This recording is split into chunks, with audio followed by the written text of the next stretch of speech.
Mi verso es libre, familia. Tú eres libre conmigo. Querrán cortar tus alas, que no te eleves, pero nada importa si el corazón se mueve. Mira, la vida es breve, se te escapa entre las manos. Más tarde o más temprano se te comen los gusanos. Aquí todo cambia, todo pasa y nada queda. Querrán que te arrepientas, todos tus pecados venderte la libertad y que la pagues al contado, más cerca del precipicio que de los funerales. Yo aún tengo principios y he llegado a los finales, tío. Tengo carnales, no escriben por oficio, trabajan 8 horas y después cogen el micro. Tú no preguntes a dónde, solo ando por mi sendero. Ando más de lo que espero, mi verso es pasajero, pero sabes ser sincero cuando habla, cuando calla y cuando estalla cual mortero. Siempre llego tarde y tengo puntualidad inglesa.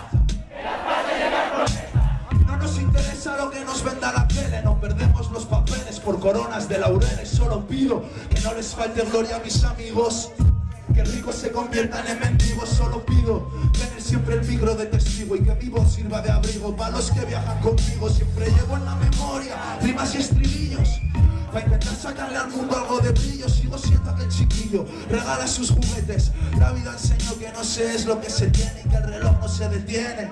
Todo va y viene. Aquí el dinero solo sabe hacer rehenes y los trenes que se escapan son mentira.